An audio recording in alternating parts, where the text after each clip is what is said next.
శ్రీమాత్రే నమ. జయ గురు దత్తాత్రేయ నమ. ఈ వీడియోలో మనం మార్చి 7వ తారీఖు వరకు మకర రాశిలో సంచరిస్తున్నటువంటి శుక్ర భగవానుడు కర్కాటక రాశి వారి మీద ఏ విధమైన ప్రభావాన్ని చూపబోతున్నాడు అన్న విషయాన్ని మనం ఈ వీడియోలో పరిశీలిద్దాం. కర్కాటక రాశి వారికి చంద్రుడు అధిపతి, అలాగే శుక్రుడు చతుర్థ లాభాధిపతి. అంటే ఒక విధంగా కర్కాటక రాశి వారికి గృహయోగం, వాహన యోగం, విద్య, మాతృ సౌఖ్యం ఇవన్నీ ఇవ్వాలంటే శుక్రగ్రహ అనుగ్రహం తప్పనిసరిగా ఉండాలి. అలాగే లాభస్థానం 11వ స్థానం అంటే జాతకుడు ఆదాయ వనరులు, వృత్తిలో తను సంపాదించే ధనం, అలాగే తనకన్నా ముందు పుట్టిన తోడబుట్టిన వాళ్ళు, అలాగే స్నేహితులు, ముఖ్యంగా కోరికలు, యాంబిషన్స్. అంటే జాతకుడికి ఏదైనా ఒక ధనం సంపాదించాలన్నా, ఒక పెళ్లి చేసుకోవాలన్నా కొద్ది కోరికలు కూడా ఇంపార్టెంట్గా ఉండాలి. ఆ కోరికలు లేనివాడు ఎందుకు పనికివాడిగా ఉంటుంటాడు. అందుకని కోరికల స్థానం కూడా 11వ స్థానమే. ఆ కోరికలకి తీర్చే విధానం కూడా 11వ స్థానంలోనే ఉంటుంది. అన్ని లగ్జరీస్కి శుక్రుడే కారకుడు. ఖరీదైన వాహనం ఉండాలన్నా, ఖరీదైన హోటల్లో భోజనం చేయాలన్నా, శుభ్రమైనటువంటి బట్టలు ధరించాలన్నా, ఆఖరికి మంచి చెప్పులు ధరించాలన్నా ఖచ్చితంగా శుక్రగ్రహం అనుగ్రహం ఉంటేనే జరుగుతుంది. లేని సమయంలో అన్నీ ఉన్నా కూడా అనుభవించలేకుండా ఉంటాడు. సో అటువంటి శుక్రగ్రహం మరి ప్రస్తుతం 7వ స్థానంలో మరి మిత్రక్షేత్రంలో సంచరించడం జరుగుతోంది. అయితే ఇక్కడ రాస్యాధిపతి చంద్రునికి శుక్రునికి పరమశత్రుత్వం ఉంటుంది. రెండు జలతత్వ గ్రహాలు అయినప్పటికీ కూడా మరి శుక్రుడు భార్య స్థానాన్ని చెప్తూ ఉంటుంది. అంటే వివాహం కావడానికి 7వ స్థానానికి శుక్రుడు కారకుడు. అంటే ఒక జాతకంలో ఏ రాశి వారికైనా శుక్రుడు భార్యని చెప్తూ ఉంటాం. అలాగే మరి చంద్రుడు మదర్ని, తల్లిగానే చెప్తూ ఉంటుంది, మదర్ని చెప్తూ ఉంటుంది. మరి జ్యోతిష్ శాస్త్రరీత్యా అంటే రెండు శత్రుగ్రహాలు.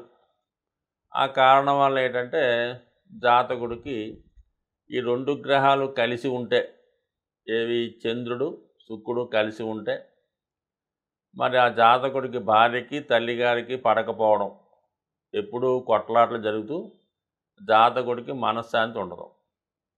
దాని తర్వాత ఆర్థిక సంబంధించిన విషయాల్లో కూడా ఎంత ధనం సంపాదించినా కూడా అది మంచినీళ్ళ ఖర్చు అయిపోవడం తప్ప ఏమాత్రం దాచుకునే స్వభావం అయితే ఉండదు. దాని తర్వాత ఏంటంటే మోసపోవడం జరుగుతుంది. అంటే స్త్రీల వల్ల మోసపోవడం జరుగుతుంది. అంటే ఏ విధంగా మోసపోవచ్చు అన్నది, అది ఎవరినైనా ఇష్టపడి ఫెయిల్ అవ్వడం వల్ల, బాగా నమ్మి మోసపోవడం వల్ల, లేదంటే వాళ్ళకి ఏమైనా ధనం ఇస్తే వాళ్ళు తిరిగి ఇవ్వకపోవడం వల్ల, లేదంటే ఆస్తి పంపకాల్లో తోడబుట్టిన వారి వల్ల కానీ, తల్లిగారి వల్ల కానీ మరి మోసం జరగచ్చు. అంటే మోసం అనొచ్చు, అన్యాయం కూడా అనొచ్చు. సో ఆ విధంగా నష్టపోయే అవకాశం ఉంది. అంటే జాతకుడు స్త్రీల వల్ల నష్టపోతాడు. అది కూడా మదర్ వల్ల. అంటే మదర్ అంటే సొంత మదరే కాదు, మాతృ సమానులైనటువంటి వారి వల్ల మోసపోవచ్చు. అది అత్తగారు కూడా అవ్వచ్చు. అలాగే భార్య, లేదంటే ఎవరైనా స్త్రీలు, లేదంటే మనం పరిచయం పెంచుకున్న వాళ్ళు, మీ అక్కగారు, సోదరి, సిస్టర్సు ఎవరన్నా అవ్వచ్చు. మొత్తం అందరూ కూడా అంటే తల్లి సంబంధించిన వ్యక్తులందరికీ చంద్రుడు చెప్తూ ఉంటుంది. అక్కగారు అవ్వచ్చు, భార్య అవ్వచ్చు, వదిన అవ్వచ్చు, మరదలు అవ్వచ్చు, కూతురు అవ్వచ్చు, కోళ్ళ అవ్వచ్చు. వీళ్ళందరూ కూడా శుక్రుడు చెప్తూ ఉంటాడు అన్నమాట. నాడీ శాస్త్ర ప్రకారం అయితేనే, వ్యవహారంగా మాత్రం ఇది జరుగుతుంటుంది. అటువంటి శుక్రుడు 7వ స్థానంలో సంచరిస్తున్నాడు. అంటే కారకో భావనాశే అని ఒక సూత్రం ఉంటుంది. ఏ కారకుడు ఆ భావంలో ఉంటే ఆ భావం నాశనం అవుద్దని శాస్త్రం చెప్తూ ఉంటుంది. అది రాశిని బట్టి వర్తిస్తుందా, నవాంశను బట్టి వర్తిస్తుందా, లేదంటే దశాంశను వర్తిస్తుందా, ఇంకా డెప్త్కి వెళ్తే అనుకోవచ్చు. కానీ వ్యవహారికంగా అందరూ భావించేది అంటే 7వ స్థానంలో శుక్రుడు ఉంటే వివాహ జీవితానికి ఇబ్బంది కలుగుతుంది. అంటే ఏ విధంగా ఇబ్బంది కలగవచ్చు? ఇతర స్త్రీలతో పరిచయం పెంచుకోవడం వల్ల ఇబ్బంది కలగవచ్చు, లేదంటే భార్యకి అనుమానం రావడం వల్ల ఇబ్బంది కలగవచ్చు, లేదంటే భార్యకి అనారోగ్యం వల్ల ఇబ్బంది కలగవచ్చు. సో అనేక విధాలుగా ఈ కారకోభావనాశి అనే సూత్రం వర్తిస్తుంటుంది. ప్రస్తుతం మరి ఈ శుక్రుడు సప్తమ స్థానంలో సంచరించడం వల్ల జాతకుడికి వివాహపరంగా ఇబ్బంది కలిగే అవకాశం ఉంది. కానీ ఇక్కడ ఏమైంది, ఆ శుక్రుడు కుజగ్రహంతో కలిసి సంచరిస్తున్నాడు. అంటే కుజుడు కర్కాటక రాశి వారికి యోగకారకుడు. ఒక విధంగా చెప్పాలంటే ఈ కర్కాటక రాశి వారికి చంద్రబలం కన్నా కుజబలం ఇంపార్టెంట్. అటువంటి కుజుడు సప్తమ స్థానంలో ఉన్నాడు, శుక్రుడు అక్కడికే వచ్చాడు. కాబట్టి వివాహ సంబంధించిన విషయాలు ఒక అన్యోన్యత, ఒక అంగీకారానికి రావడం జరుగుతుంది. మరి కొంతకాలంగా ఎడబాటుతో ఉన్నటువంటి భార్యాభర్తలు కలుసుకోవచ్చు, ఆల్రెడీ పరస్పరం ఇష్టపడి ప్రేమ విషయంలో ఒక అంగీకారానికి రావచ్చు, లేదంటే వివాహ ప్రయత్నాలు చేస్తున్న వాళ్ళు వివాహ విషయంలో వివాహం కుదిరి మార్చి 7 లోపల ఈయన తాంబూలాలు మార్చుకోవడం కానీ వివాహానికి ఒక డేటు నిర్ణయించడం కూడా జరిగే అవకాశం ఉంది. సో అలాగే మరి కొత్తగా పరిచయం కూడా అవ్వచ్చు, ఎఫైర్స్ లాంటివి కలిగే అవకాశం ఉంది. అలాగే పరిచయం పెంచుకొని దానివల్ల మనస్తాపానికి గురయ్యే అవకాశం ఉంది. కాబట్టి సాధ్యమైనంత వరకు అంటే మిగతా విషయాలు ఎలాగున్నా కర్కాటక రాశి వారు మాత్రం అన్య స్త్రీల విషయంలో మాత్రం చాలా జాగ్రత్తగా ఉండాలి. ఏమాత్రం పొరపాటు చేసినా, ఏమాత్రం పరిచయం పెంచుకున్నా అది కొంతవరకు ఇతర కారణమై మీ యొక్క వివాహ జీవితానికి ఇబ్బంది కలిగే సూచనలు ఉంటాయి. సో ఈ కారణం వల్ల సాధ్యమైనంత వరకు ఈ సమయంలో ఎవరితో కూడా ఎఫైర్స్ పెంచుకోకుండా జాగ్రత్తగా ఉండవలసిందిగా మంచిదని చెప్పడం జరుగుతుంది. మనం ఈ శుక్రగ్రహం కోసం తెలుసుకుంటున్నాం. కాబట్టి శుక్రుడు జీవితంలో ఎంత సౌఖ్యాల్ని, ఎంత సుఖాలని ఇస్తాడో అంతే కష్టాలని, ఇబ్బందులను కూడా ఇవ్వడం జరుగుతూ ఉంటుంది. నవగ్రహాల్లో అలాగే దశావతారాలు నవగ్రహాలకి అన్వయించినప్పుడు కృష్ణావతారం, రామావతారం రెండు కూడా సూర్య చంద్రులకి వర్తిస్తూ ఉంటుంది. నరసింహ అవతారం కుజునికి వర్తిస్తే పరశురామ అవతారం శుక్రగ్రహానికి సంబంధించింది.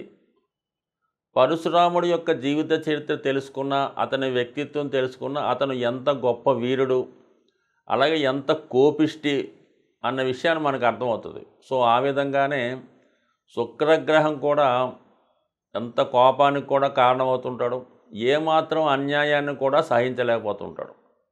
అలాగే వాళ్ళ తండ్రి గారికి జరిగిన అన్యాయానికి మొత్తం రాజవంశాన్ని నాశనం చేసే విధంగా అనేక వేల మందిని ఈ పరశురాముడు సంహరించడం జరిగింది.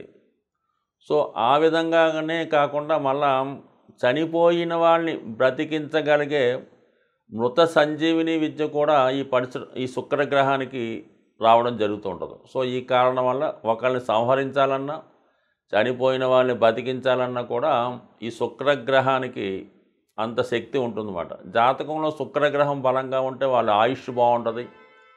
సో అలాగే శుక్రుని యొక్క ప్రభావం వల్ల మరణం అంచులకు వెళ్ళిన వ్యక్తి కూడా తిరిగి మళ్ళా బయటపడే అవకాశం ఉంటుంది. అందుకని అటువంటి మృత సంజీవిని విద్య వెలిసినటువంటి గ్రహం అదే శుక్రాచార్యులు, తద్వారా శుక్రగ్రహం. అంటే శుక్రగ్రహ ప్రభావస్తులు ఇతరుల్ని బతికించడం అంటే వాళ్ళ ప్రాణాల నుంచి బతికించవచ్చు. వాళ్ళ వైద్యుడైతే వాళ్ళ కష్టాల నుంచి బయటపడేయవచ్చు.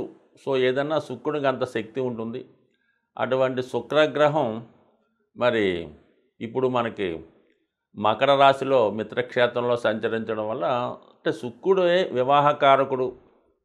జాతకుడు జీవితంలో వివాహం జరగాలన్నా, తద్వారా సంతానం కలగాలన్నా ఈ శుక్రకణాలు ఇవన్నీ కూడా శుక్రుడికి సంబంధించినవి. కాబట్టి మొత్తం సంతానోత్పత్తి జరగాలన్నా, వివాహం జరగాలన్నా, స్త్రీ సౌఖ్యం పొందాలన్నా, అలాగే జాతకుడు సుఖమైన జీవితం అంటే కామన్గా ఆర్డినరీ జీవితం అన్నా సరే కనీసం ఒక మంచి బట్ట కట్టుకోవాలన్నా, ఒక వాహనంలో తిరగాలన్నా, ఒక మంచి భోజనం సమయానికి చేయాలన్నా కూడా ఖచ్చితంగా శుక్రుడి యొక్క అనుగ్రహం 100% ఉండాలి.